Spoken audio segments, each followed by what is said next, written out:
a relatively short video today. I want to talk about a few things that I picked up and did, and some observations here. So I went in town to get some dollars for the swap meet that happens tomorrow and Sunday.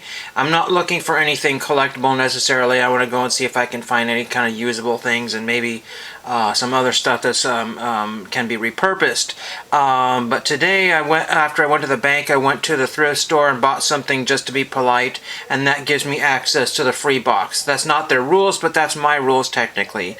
So I literally found garbage, and there it is, Garbage, the book, the trashiest book you'll ever read.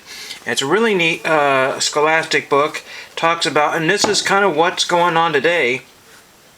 It says from day one, some of the foods that we used to eat were garbage, and then it says from that day on, humans have been tossing their leftovers and hoping they will go away. And that's what a lot of people are doing in the card communities and all the different autograph and vinyl and collecting communities. They hope stuff that goes away, but it really doesn't. It must be burned, trash dumped, and get rid of tons of garbage, recycled, and all that stuff, and what do you ever do with it? That's a pretty good book, and it was free. And it's a vintage, kind of want to say vintage scholastic book here. It's from 1990, what? Let's see what the date is in here. It is from 1993, so the year I graduated from high school. So, you know, we're still dealing with that. And again, with the card community, we're just so easy to toss things aside, cast things aside. You know, there's always stuff out there. We don't need to be searching for the next thing, the next greatest thing. It's already out there for us to get. You know, all these autographs, whether the player is great or not. You know, all that stuff is there. And I'm finding that with the Upper Deck Golf. Nobody wants that stuff. It's already out there. And I've been able to get that for 28 cents a card, you know, 30, 40, 50 cents card, $1 for the autograph sort of thing. And I'm getting a good set of the part of the set build done. And then I'm finding that cards with the early 1900s cards. People will grab the George Washingtons and all the famous presidents and what have you, and then kings and queens and all the big names, and then all the rest of the cards, which are from the same exact set, you know. So I like to have a card from that particular famous set, 50 cents or $1. It's absolutely crazy.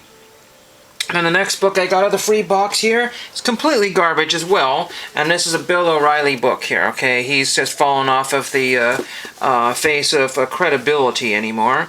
But what I like to do with these books here is I like to craft a project with these things. Because no one's going to read it. It's going to sit out there and get rained on. So I figured, well, see, here's one of the end papers out of the book. I'll trim off the end there and write a letter on that. And no one else needs to know it came from a Bill O'Reilly book there. I'll do the same with the front papers as well. And find other aspects of the book that I can reuse. And then the rest of it will just go in the recycle bin. You just take the cover off and throw the rest in the recycle, and then just make sure that there's no other kind of non-recyclable materials mixed in the cover there, and boom, gone. I mean, thousands of books, millions of books are recycled every year, turned into packing materials and all kinds of other kind of, somebody buys all the leftover books from Goodwill and they get turned into some sort of like fill for like insulation or something crazy like that. Then I picked up one thing in the off of eBay, and it came in today, and it's actually not one thing but one order. It's two photographs here. One of them was in the discount bin. It was marked down to $5 something or whatever. I got it closer to $4 or $5, and because I let it sit there in my cart there, and then the automatic discount showed up. And this is She Drinks a Little, and this is from the ABC After School Specials. I want to say 1981 right here. And then the little slip of paper on the back here is falling apart here. It does look a little bit like Rick Schroeder, but it's not Rick Schroeder in there in the photograph. I don't know who that is. He may not be listed on the back there, but anyway, there's 5 people there. And that'll just be another one off my list there for my project there. Again, these photographs have been sitting on eBay for many, many years, and no one is taking them. Here's another one that was a discounted photograph as well, and this is Christine Hodge, or Haige. I don't know how to pronounce her last name, H-A-G-E.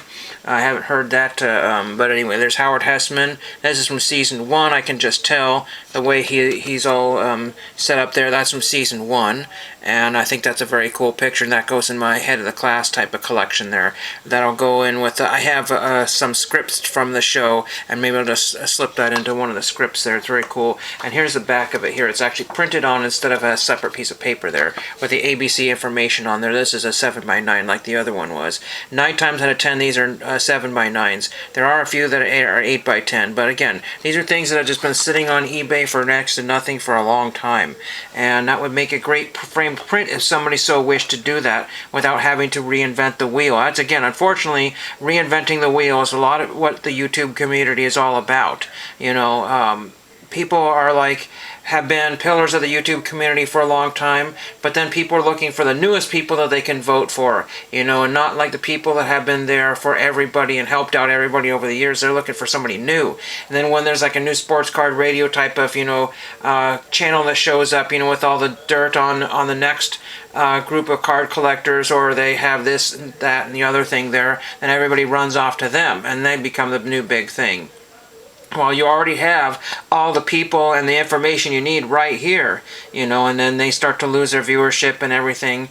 Well, there's a few people that still gain popularity, but again, it just seems like it's silly to reinvent the wheel, and that's why I enjoy CMC so much, because all these cards are marooned there. Some of them have been there literally years without anybody even looking at them, but then every once in a while somebody has like a 75% off sale, and you see a card for 40 cents and normally was like $3 or $4 or $5. It's never been on my radar because I never looked at that particular price point, and boom, there they are.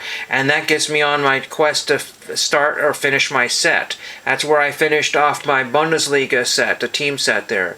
It was cheap enough to buy that a card at a time. And then I've got numerous other sets which I'm building. You know, I might have to go to England for the last few cards, but it's just really kind of how I decide to collect cards here. And then, you know, when I picked up all those minor league cards recently, nobody seemed to care. There's not a star amongst one of them, but you know what? I sent 2 of those off today. In fact, and then there's another book I found while I was cleaning out here. This is Business Data Processing. Who would want that? But it's a really neat book talking about all the different ins and outs of business data processing back in the 60s with all the magnetic tape there, and there's all kinds of punch cards and dictionary terms of these different types of things here. It's kind of neat how you know, computers worked back in the day, and it's a very cool book. And then I said, you know, do I really need this? And the answer initially was no. And what am I going to do with it? Who's going to want it afterwards? There's no sense in throwing this book out and getting another one. Then I said, let me just see if the author is still alive. Sure enough, he's still alive. Found his address, and a letter is off to him for a book plate. You know, basically I sent an index card and then I crossed out the lined side so he'd sign the other side, and then I'll cut that index card and glue it in this book here, and then I'll have, if it comes back, I will have an autograph book. Probably the only person that will have the second edition Business Data from 1968 autographed by a 90-year-old author. And so that's just, you know, just take your opportunities where you have them. You know, that book was probably out of a free box or something crazy.